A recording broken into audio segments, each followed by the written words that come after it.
문학 30페이지 폈죠? 오늘 할 차례는 시 중에 운율 인지 부분인데요. 우리가 시의 3요소가 주제, 그 다음 뭐?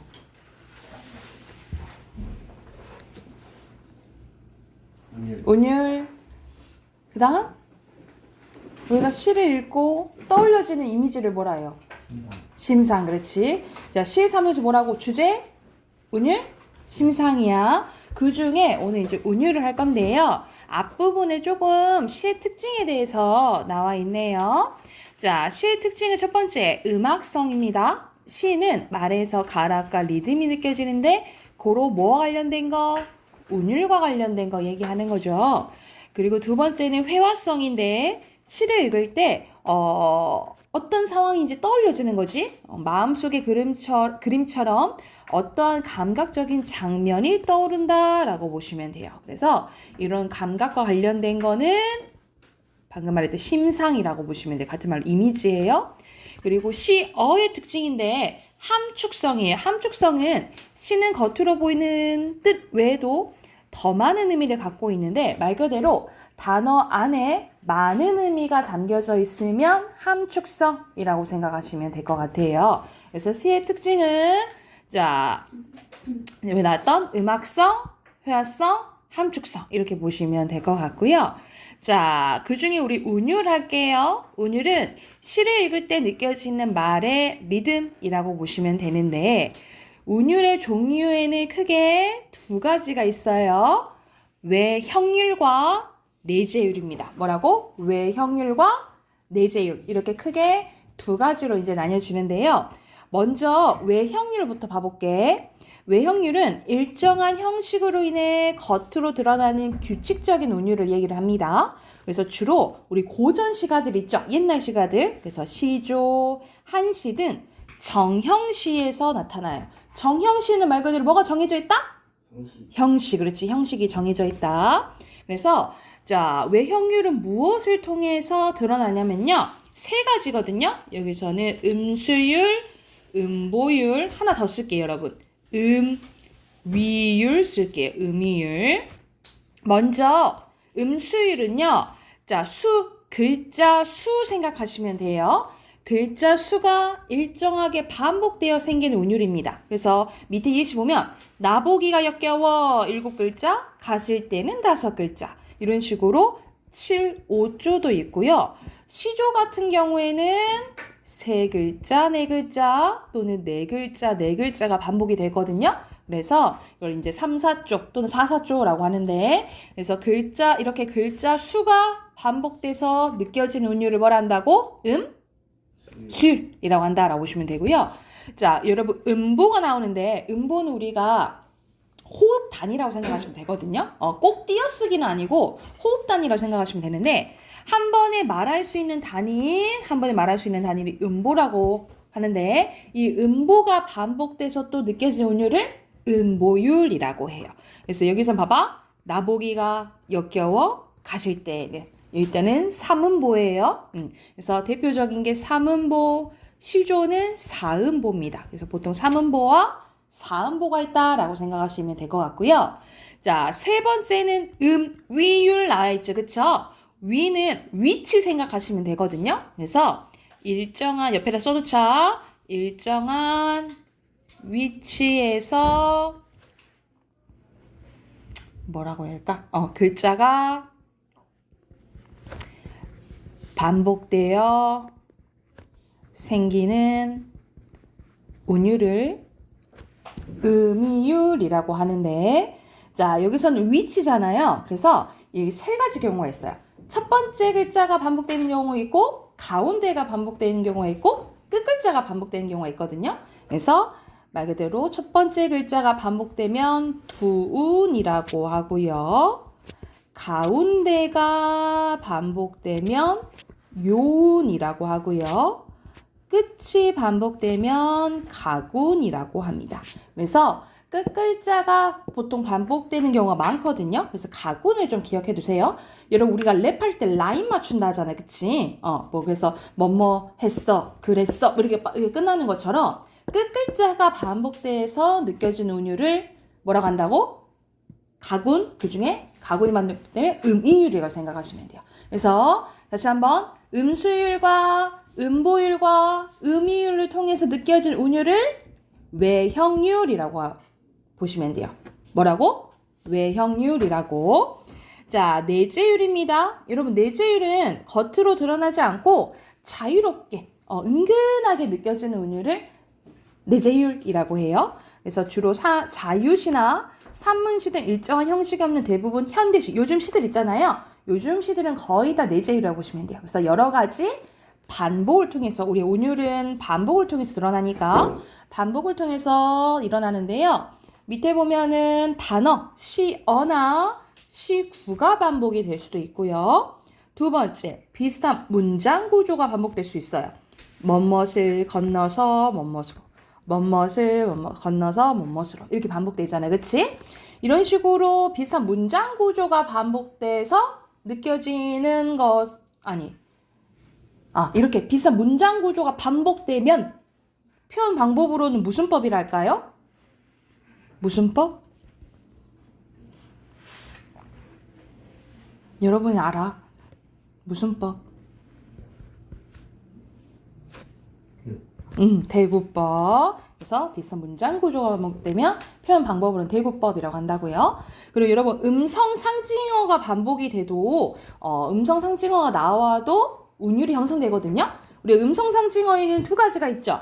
친절하게 오른쪽에 나와 있네. 소리를 흉내내면 의성어, 모양을 흉내내면 의태어죠. 그래서 의성어나 의태어가 나와도 운율이 형성된다라고 기억을 해두시면 돼요. 이해됐을까요? 그러면 이거 참고하면서 오른쪽에 11번까지 바로 풀어볼게요.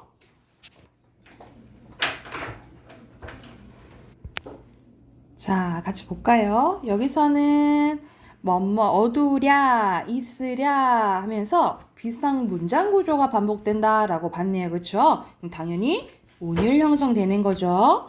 그리고 밑에는 까마귀, 야광명을 님으로 겉으로 드러낸 뜻 외에도 더 많은 의미가 담겨져 있대. 우리 의미가 담겨져 있으면 함축성이죠. 그래서 이번에 함축성이에요. 자, 3번에 보면은 여기서 한용운의 시가 나와 있는데 여기서는 자유시거든요. 그러면 내재율 드러나는 거 맞고요. 근심, 꿈 이런 게 반복되네. 오, 맞아요. 오른쪽에는 윤선도의 만행인데 여러분 육수 이렇게 나와 있잖아. 이건 대표적인 연시조거든요. 그러면 예전에 시조면 3장 6고 45자 내외가 지켜진 거예요. 그치? 그러면 외형률이고요. 보리밥, 풋나물을 알맞게 먹은 후에 시조는 대표적으로 사음보라고 했죠. 그리고 3, 4조 글자 수니까 음수율이죠. 자, 밑에 어휘 순서대로 틀어졌다, 적용, 그 다음에 희생라고 보시면 됩니다. 자, 앞으로 가볼까요? 우리 앞으로 가서 26쪽 시 2개 한번 봐볼게요. 자, 26쪽 보면은 감자 먹는 사람들이라는 김선우의 시인데 이 작품은 여러분 고등과정에서도 자주 나오거든요. 모의고사에도 좀 출제되었던 작품 중에도 하나예요. 한번 바로 봐볼게. 어느 집 담장을 넘어 달겨드는, 막 달려든다고 막 얘기가 나오네. 그치? 그래서 여기서는 달려든다 이렇게 보면 되는 이거는 방언이에요. 우리가 사투리 쓰면 조금의 예스런, 향토적이고 토속적인 느낌을 준다라고 보시면 되고요. 어느 집 담장을 넘어 달려드는 이것은 치명적인 냄새에 대해서 얘기를 하는데 이 냄새란 식은 감자 냄새 얘기하는 거거든요. 그래서 여기서부터는 우리가 냄새를 맡고 우리가 먹는 것도 그렇고 보는 것도 그러지만 우리가 되게 냄새는 한 번 맡으면 이거 어디서 맡아본 냄새인데? 하고 그 과거가 좀 떠올려지잖아. 그치? 그래서 여기서는 이 후각적인 심상이 과거를 회상하게 해준다라고 보시면 돼요. 그래서 여기서 치명적인 냄새는 옆에 써놓을게요. 과거 회상에 매개체 역할을 한다라고 보시면 됩니다. 과거를 회상하게 해준대. 그래서 이연부터는 이제 과거인 거야. 식은 감잘 갈짝거리며 평상에 엎드려 산수 숙제를 하던. 여기서는 대화도 나와요. 엄마, 내 친구들은 내가 감자가 좋아서 감자와 도시락만 먹는 줄 알아. 11식구 떼거리 감자 없이 무슨 수로 밥을 해대냐고. 귀 밝은 할아버지는 땅 밑에서 감자를 크는 소리 들린다고 흐뭇해 하셨지만 엄마, 난 땅 속에서 자라는 것들이 무섭다라는 거. 난 감자가 무서워 라고 얘기하는 건데 사실 그 감자 자체가 무서운 게 아니라 이 감자만 먹어야 되는 이런 현실 형편이 싫은 거지. 그치? 그래서 여기서 무서운데 여기 부분은 약간 가난한 형편에 대한 부정적인 감정을 이렇게 표현했다라고 보시면 돼요. 뿌리 끝에 댕글댕글한, 이거는 댕글댕글 모태라 보시면 되겠죠. 어찌럼증을 매달고 식구들이 밥상머리를 지킨다. 하나 둘 숟가락을 내려놓을 때까지 엄마 밥주발에 숟가락이 꽂히지 않는데, 그러니까 식구들 다 먹을 때까지 엄마는 드셔 못 드셔 식사를 못 하시는 거죠. 그렇죠? 그래서 여기서 알 수 있는 것은 이 엄마의 가족을 위한 희생을 할 수 있다라고 보시면 되겠죠. 그래서 어릴 적 질리도록 먹은 건 싫어하게 된다더니 감자 삶는 냄새, 이 치명적인 냄새는 감자 삶는 냄새를 얘기하는 거죠. 이것은 치명적인 뭐래요? 그리움이래요. 그래서 이 그리움은 옛 과거에 대한 이제 그리움인 거지. 꽃은 꽃대로 놓아두고 저는 땅 밑으로만 궁부는 꽃진 자리에 얼씬도 하지 않는 11개의 구덩이를 가진 늙은 애기집. 이 늙은 애기집은 누굴 얘기하는 거야? 엄마를 얘기하는 거예요. 그래서 여기서는 은유법 쓰였고 엄마를 비유한 거니까 은유법. 그리고 명사로 끝났잖아요. 이렇게 보통 명사로 종결이 되면 여운을 형성한다 라고 보시면 돼요. 그래서 여기서는 과거를 그리워하는 마음을 담은 시라고 보시면 됩니다. 여기까지 썼죠? 정우야, 책을 똑바로 하고 해야지. 글씨가 이쁘게 써지겠지?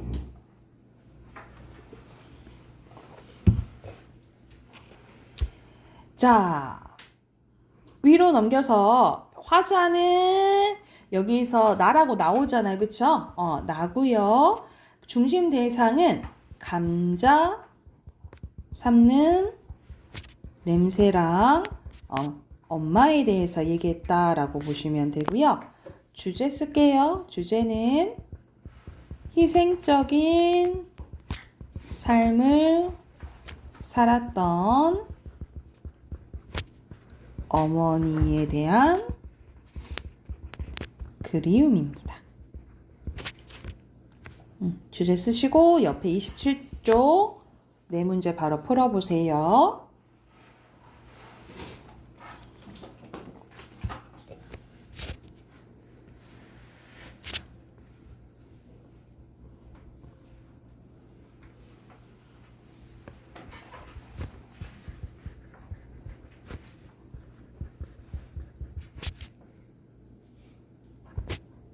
자, 여기서 순서대로 아까 똑같이 했죠? 나, 감자, 엄마 넣으시면 되고 2번에 알맞지 않은 것은 여기서는 할아버지가 무서운 게 아니라 감자가 무섭다 했잖아요. 그치? 4번이죠.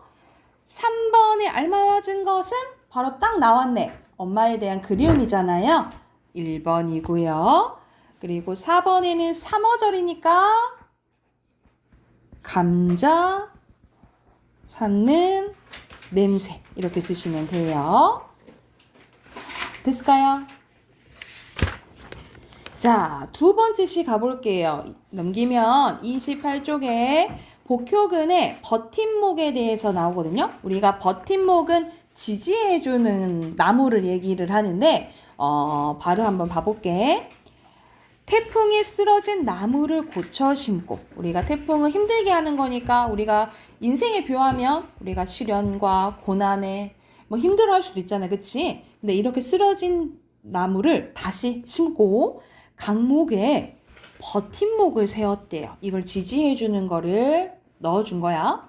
산나무가 죽은 나무에 기대어 섰습니다. 이 죽은 나무에 기대어 섰다라고 얘기를 하는 거죠. 그래서 여기서 버팀목은 우리가 아무리 시련 고난이 있어도 삶을 더 살아가게 해주는, 지탱하게 해주는 존재를 의미한다라고 보시면 돼요. 그래서 여기서 버팀목은 상징적으로 삶을 지탱하고 희망을 주는 존재를 의미한다라고 보시면 됩니다. 그래서 이 버팀목의 도움으로 그렇듯 얼마간의 죽음을 빚진 채 삶은 싹이 트고 다시 잔뿌리를 내립니다. 근데 원래 여러분 삶은 여기서는 그렇듯 얼마간 죽음을 빚진 채 삶은 꼭 행간 걸치면 아니어도 될 것 같아. 근데 여기서는 좀 애매하긴 한데 그냥 넘어갑시다. 싹이 트고 다시 잔뿌리를 내린대. 그럼 다시 생명을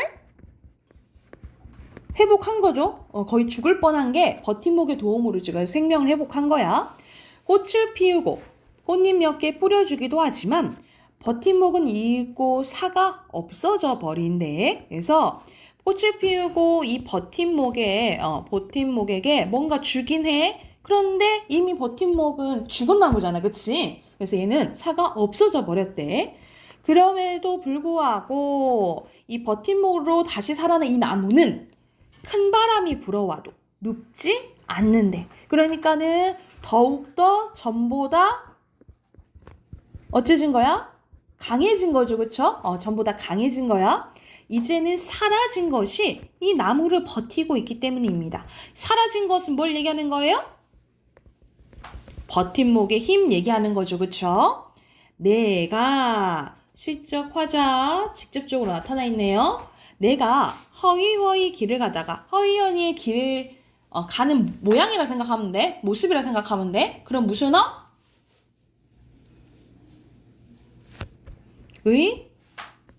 태어죠. 태어. 만져보면 죽은 아버지가 버팀목을 만져지고 사라진 이웃들도 만져지네. 그러니까는 시적 화자 나한테 버팀목은 뭔 거야? 죽은 아버지 그리고 주위의 이웃들을 얘기를 하는 거죠. 그래서 언젠가 누군가의 버팀목이 되기 위해서 나도 버팀목이 되고 싶대. 이거는 화자의 소망인 거죠.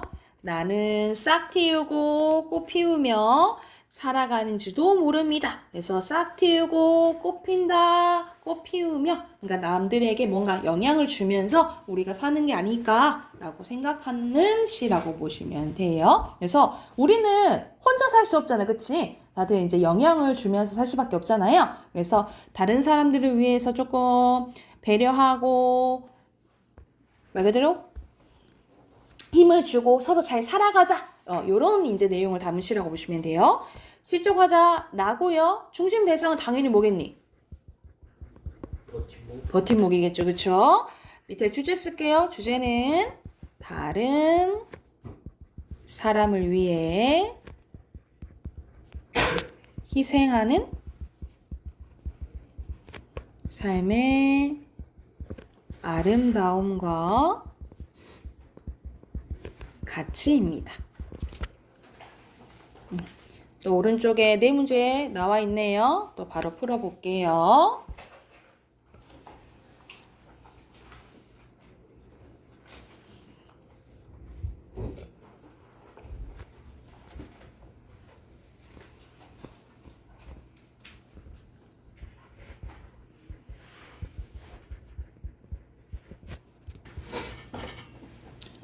자, 5번에 나 버팀목이고요. 6번에 알맞지 않은 것은 끝내 버팀목은 없어지더라도 강한 힘을 준다 했잖아요. 그치? 영향을 미치지 않는다 아닌 거죠? 5번이고요. 7번에 알맞은 것은 버팀목이랑 그 다음 마지막에 화자 나에 대해서도 얘기하잖아. 사람한테도 적용한 거죠. 3번이에요. 그리고 8번의 두 글자, 여기서는 삶과 실현 선생님이 첫 번째 연에서 했죠. 태풍 쓰시면 됩니다. 자, 비문학 꺼낼게요. 오늘은 3대2 할 차례입니다. 24쪽이에요.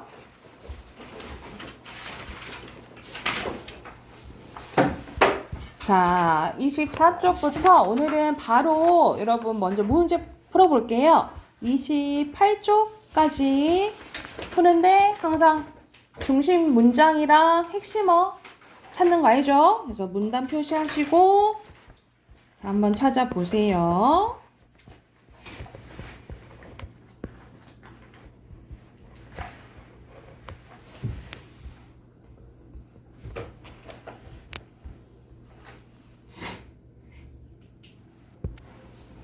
자, 24쪽 같이 한번 봐봅시다. 자, 여기서는 이제 스마트폰 화면에 대해서 나오는데 1문단의 중심 문장은 자, 점점점 스마트폰이 커지고 있다는 거잖아요. 그쵸? 그래서 마지막 문장이 중심 문장이고요. 핵심어는 화면이 크기가 큰 스마트폰이에요. 자, 이런 식으로 많은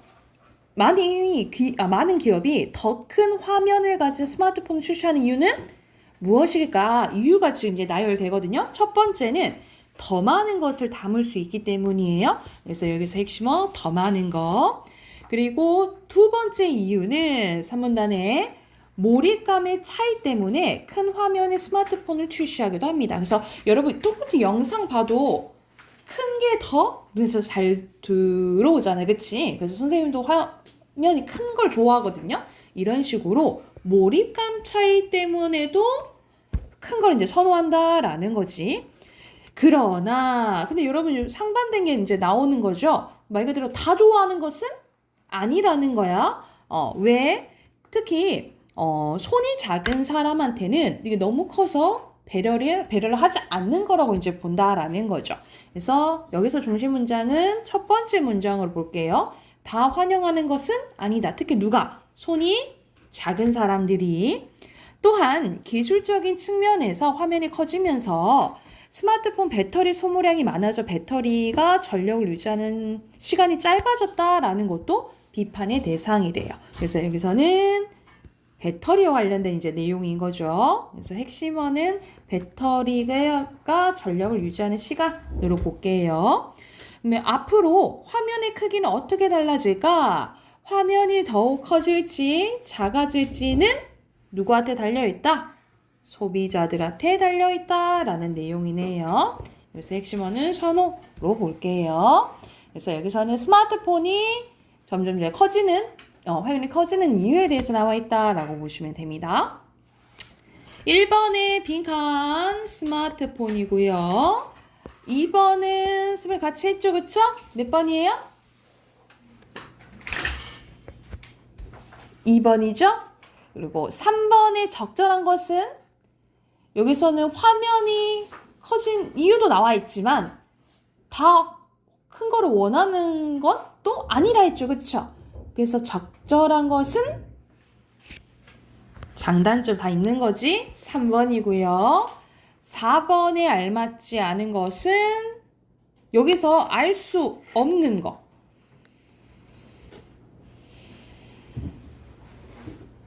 커진다고 했는데 어떻게 더 크게 막 만드는지는 안 나와 있죠. 그쵸? 그럼 몇 번? 5번이죠. 그리고 점점점 어쩌준다 했어? 전력을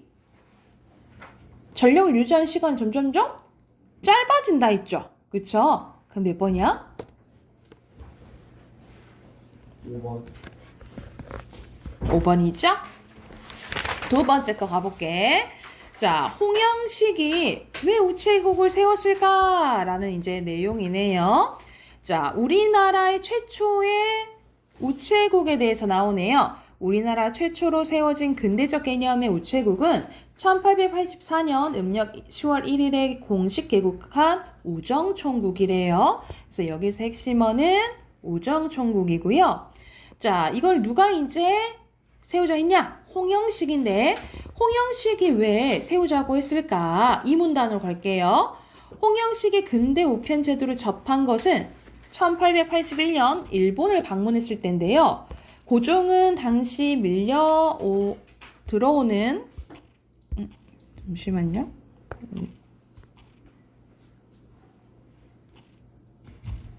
왜 자꾸 뜨네? 밀려오는 서구 문물에 대응하고 나라를 개혁하고자 일본으로 시찰단을 보냈는데요. 이 시찰단에 포함되어 있던 홍영식은 틈틈이 일본에서 역책국을 찾아다니면서 어떻게 이제 돌아가는지를 봤다라는 거야. 그래서 여기서 중심 문장은 마지막 문장으로 볼게요. 그리고 핵심어는 우정총국이에요. 그때까지만 해도 조선의 우편 업무는 관청과 관련된 업무 중심이었기 때문에 민간의 우편 배달 체계가 없었다라는 거야. 하지만 일본에서는 민간의 우편 배달 체계가 자리 잡고 있었다라는 거죠. 그래서 개인적인 심부름 하는 것보다는 효율성이 되게 높았고 또 이어지는 문장이어서 여기서는 중심 문장 여러분 두 문장으로 볼게요. 우편 배달을 통해 많은 사람들이 소식과 정보를 주고받음으로써 바깥 세상이 어떻게 돌아가는지도 빠르게 알 수 있었다라는 거야. 그래서 여기서 핵심어는 민간의 우편 배달 체계예요. 홍영식은 이 같은 일본에서의 경험과 조사 결과를 통해서 근대적인 우편 제도의 편의성을 몸소 느낄 수 있었는데 그래서 돌아와가지고 주장을 한 거야. 그래서 여기서 핵심어는 근대적인 우편 제도입니다. 1956년부터 최신의 날이 제정되어서 우정총국의 개국을 기념하게 되었는데 나중에는 정보통신의 날로 바뀌어서 기념일도 4월 22일로 바뀌었대요. 그래서 여기서는 첫 번째 문장으로 볼게요. 핵심어는 최신의 날입니다. 자, 6번의 우정총국이고요. 7번에 적절한 거 1번. 8번에 적절하지 않은 것은 그때 당시에 조선은 민간이 있다고 했어 없다 했어? 없다 했잖아 그치? 관청 중심이라 했어요. 5번이에요. 9번에 가장 적절한 것은 여기서는 근대 우편제도 얘기하는 거죠? 4번이고요. 10번에 알맞지 않은 것은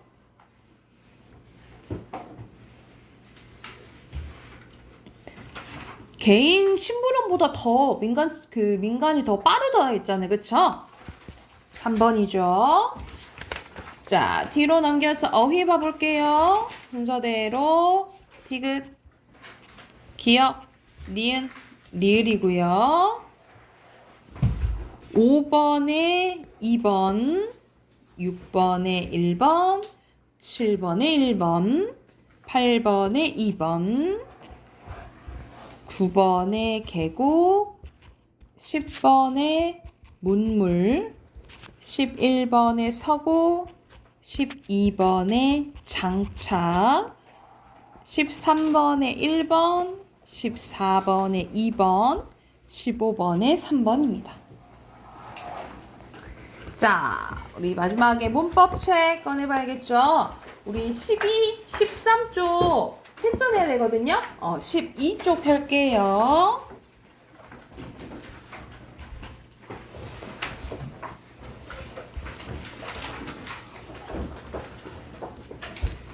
자, 12쪽 다 폈나요? 자, 1번 모음에 대한 설명으로 적절한 거야. 자, 모음도 어디에 속해요? 의문에 속하잖아, 그치? 그러면 말의 뜻을 구별해 줄 수 있죠.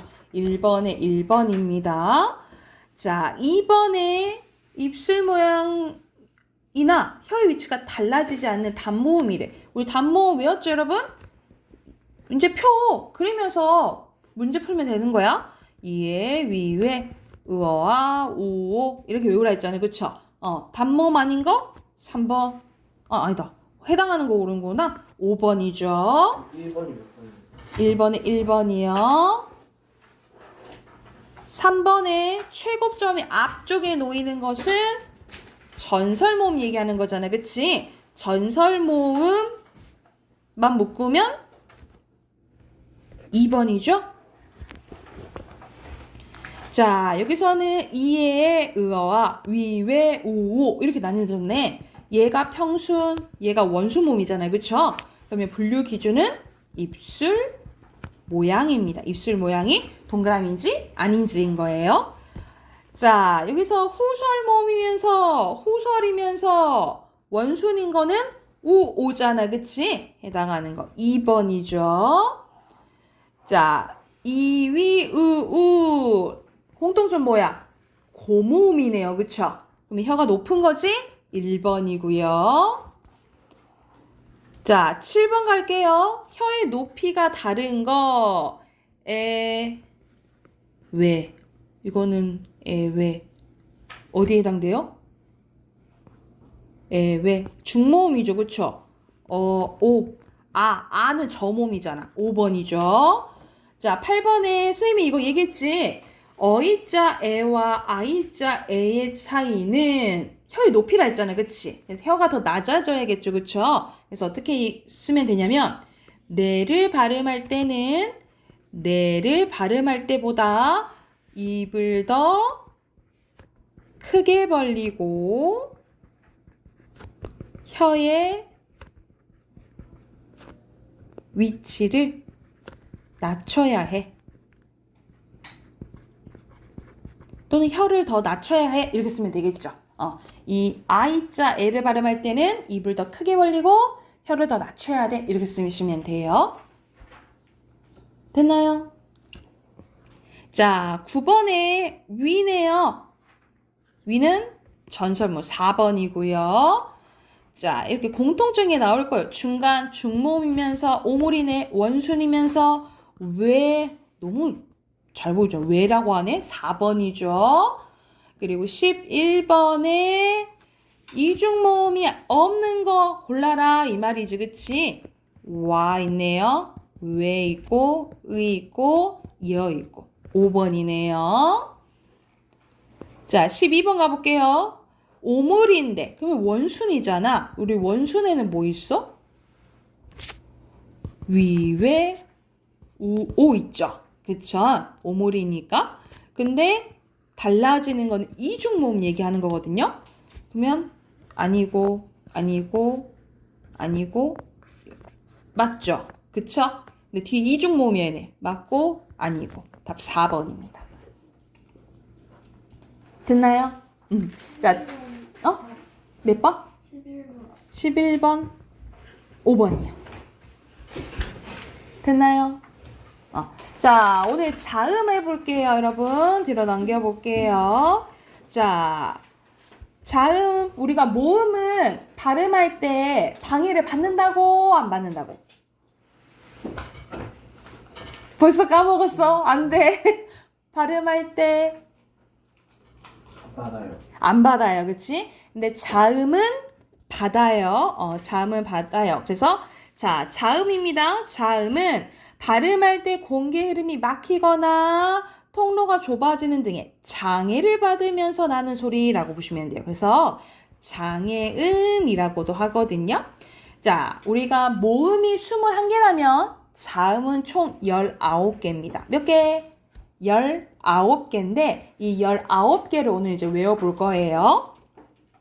자, 우리가 단모음 10개 외웠었잖아. 단모음을 나누는 기준이 3가지라면 자음을 나누는 기준은 4가지예요. 자음을 나누는 기준 몇 가지라고? 4가지인데 자, 첫 번째, 여러분 첫 번째는 소리 나는 위치입니다. 소리 나는 위치, 여러분 같은 말로 써놓을까? 조음 위치라고 해요. 조음 위치 써놓을게.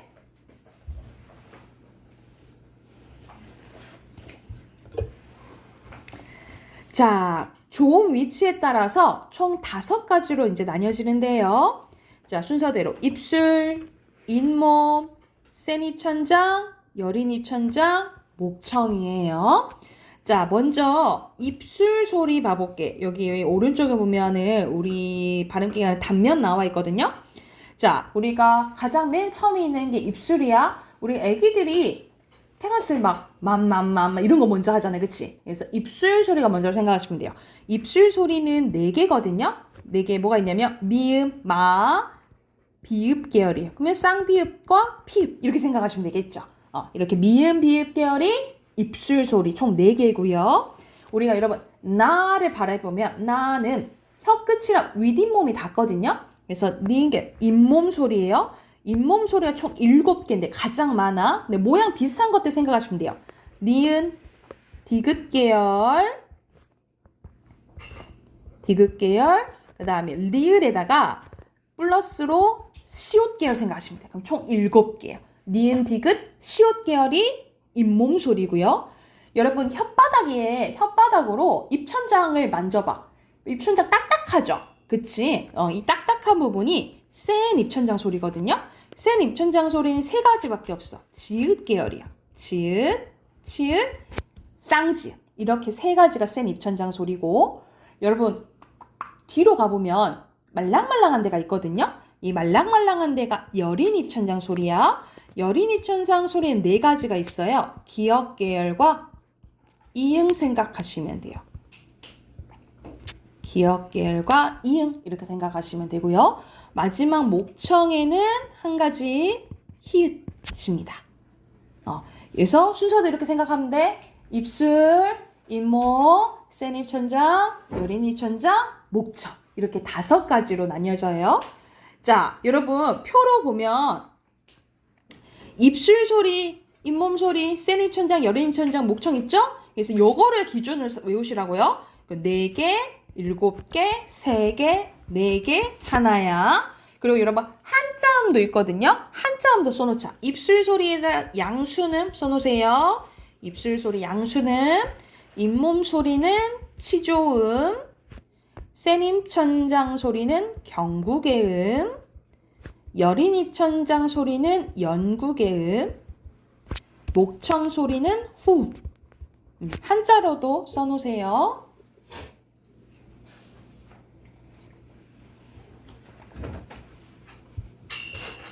그리고 개수도 4개, 7개, 3개, 4개, 하나 이렇게 기억해 두시면 될 것 같고요.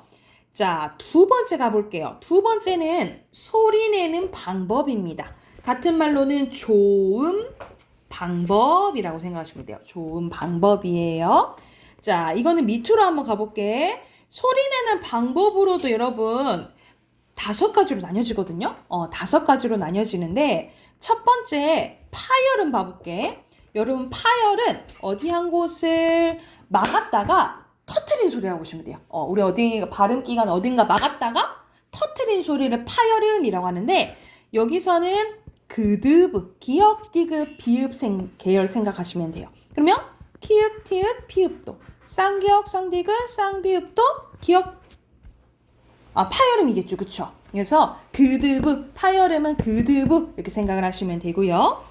자, 우리가 마찰은 가볼게요. 우리가 마찰되는 거는 부딪히는 거잖아요. 그치? 그래서 말 그대로 공기 통로를 좁히고 좁은 틈 사이로 공기를 내보내면서 마찰을 일으키는 소리를 말 그대로 마찰음이라고 하는데 마찰음은 시옷과 히읗 계열이에요. 이렇게 3개만 마찰음이야. 시옷, 쌍시옷, 히읗이 마찰음이고요. 자, 파찰음은 요 사이에 있는 파찰음은 파열도 일어나고 마찰도 일어난다라고 생각하시면 돼요. 그래서 공기의 흐름을 막았다가 서서히 터뜨리면서 마찰을 일으키는 소리라고 보시면 돼요. 그래서 지읒 계열이야.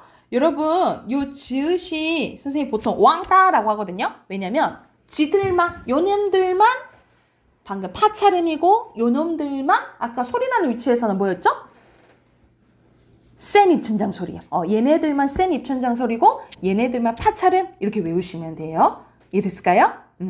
자, 그리고 비음이 나오는데 비는 코 비자예요. 그래서 여러분 같은 말로 콧소리 써놓자. 콧소리입니다. 자, 콧소리에는 여기서는 미음, 니은, 이응 나와 있는데 보통 선생님이 어머니로 외우라고 해요. 이응, 미음, 니은, 어머니가 비읍이라고 보시면 돼요. 비읍. 입안에 통로를 막고 코로 공기를 내보내서 내는 소리고요. 마지막 유음입니다. 유자가 여러분 흐를 유자거든요. 그래서 얘는 흐름소리라고 해요. 흐름소리. 혀 끝을 잇몸에 가볍게 대었다가 떼거나 혀 끝을 윗잇몸에 댄 채 공기를 그 양옆으로 흘려내보는 소리야. 그래서 리을 하나 있어요. 랄랄랄라 리을 하나만 유음이라고 생각하시면 돼요. 그래서 소리 내는 방법으로도 5가지야. 파열음, 파찰음, 마찰음, 비음, 유음이에요. 이거 됐을까요? 자, 세 번째입니다. 세 번째 기준은 여러분 표로 갈게요. 표로 여러분 요렇게 묶어볼까요? 요렇게 묶어서 자, 세 번째 기준은 뭐냐면 목청이나 입안의 울림 유무예요. 울림 유무. 자, 선생님이 저번 시간에 얘기했을 거야. 우리가 목을 잡고 말을 하면 계속 울리거든요. 이건 모음 때문에 그래. 모음은 다 울림 소리예요. 근데 자음은 다 울림 소리가 아니야. 요렇게가 울림 소리고요. 요렇게가 안 울림 소리예요. 정말 썼니? 응. 써야지. 파열음, 파찰음, 마찰음이 안 울림 소리고요. 비음이랑 유음이 울림 소리거든요. 그래서 울림 소리는 이렇게 4가지겠잖아. 그래서 보통 선생님이 어떻게 외우라 하냐면 노란 양말로 외우라고 해요. 이 노란 양말만 울림 소리고 나머지는 다 뭐 안 울림 소리라고 생각하시면 돼요. 노란 양말만 울림 소리, 나머지는 안 울림 소리. 됐나요? 그러면 세 번째 거 끝이야. 세 번째 거 끝이야. 그리고 네 번째는요. 이렇게 여러분, 이렇게 똑같이 이렇게 돼 있지. 요게 네 번째인데 소리의 세기입니다. 소리의 세기예요. 소리의 세기. 자, 네 번째는 소리의 세기인데 맨 밑으로 갈게요. 자, 소리의 색이 나와 있죠? 소리의 세기에 따라서 예사소리, 된소리, 거센소리로 나뉘어지는데 여러분 이렇게 갈수록 소리의 세기가 세진다라고 보시면 돼요. 예사소리, 된소리, 거센소리 순으로 소리가 세진다라고 보시면 되고요. 자, 예사소리는 보통 부드러운 소리예요. 그래서 보통 어떻게 외우라고 하냐면 여기는 순서대로 안 돼 있긴 한데 보통 선생님이 바다 사자가 이렇게 외우라고 해요. 근데 왜 바다 사자가 생각나는지 모르겠어. 하여튼 바다 사자가 이게 보통 외우시면 돼요. 그래서 이렇게 5가지가 예사소리고요. 그 다음에 된 소리는 쌍자음 생각하시면 돼요. 강하고 단단한 소리예요. 그래서 쌍자음 생각하시면 되고 거센 소리는 크크크 말 그대로 거친 소리예요. 그래서 시옷 계열이 없거든요. 그래서 이렇게 피읍, 티읕, 키읔, 치읓 4개가 거센 소리라고 보시면 됩니다. 그래서 자 어떻게 외우면 된다고? 바다 사자가 이렇게 외우시면 되고요. 5개, 5개, 4개 이렇게 해요. 그래서 자 자음은 총 다시 한번 자음은 총 19개예요. 근데 나누는 기준이 총 몇 가지라고? 나눈 기준이 4가지인데 첫 번째가 소리 나는 위치. 자 떠올려. 소리 나는 위치에 따라서 입술, 잇몸, 세니천장, 열이니천장, 목청이에요. 오케이? 자, 2번째가 좋은 방법이야. 소리 내는 방법이에요. 이것도 5가지야. 파열, 파찰, 마찰, 비음, 유음. 그리고 3번째가 입안이나 목청의 울림 유무예요. 이건 간단하지. 안 울림? 울림. 그리고 4번째가 소리의 세계예요. 예사소리, 된소리, 거센소리.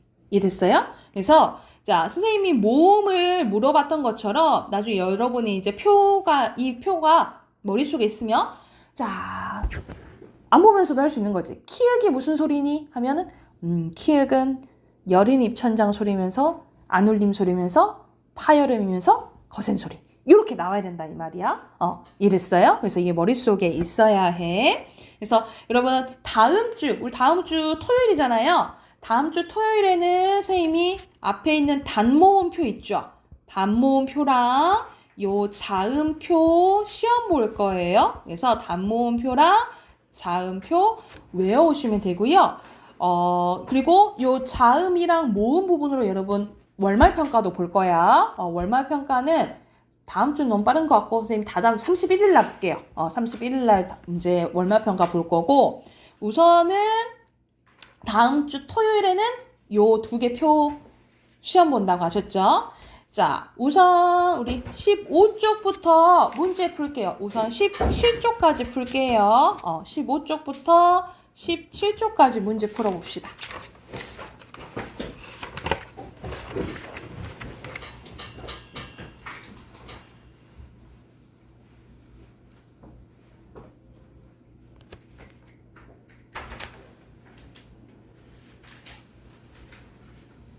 여러분 우선 15페이지 채점해 볼까요? 선생님이 오늘 15페이지 채점하고 끝내줄게요. 자, 15페이지 보면은 순서대로 5, 여기 쌍쇼 빠졌다, 그치? X, 5예요. 그리고 소리 나는 위치에 따라서 미음, 비읍 계열, 잇몸은 니은, 디귿, 리을에다가 시옷 계열, 그리고 센 입천장, 지읒 계열, 여린 입천장, 기역, 이응 계열, 목청은 힛 이렇게 쓰시면 되겠죠. 그리고 파열, 파찰, 마찰, 밑에 빈칸, 자음, 코, 윤, 거센 소리 쓰시면 되고요. 숙제 우리 17쪽까지 덜 푼 친구들 풀어 오시고 그리고 단어 17강 공부해 오시고 그리고 다음 주에 뭐 본다고? 자음이랑 단모음표 시험 본다고요. 그래서 그날 여러분 다 통과할 때까지 계속 볼 거예요. 그래서 꼭 복습하시고 공부해 오세요. 아셨죠? 다음 주에 봅시다.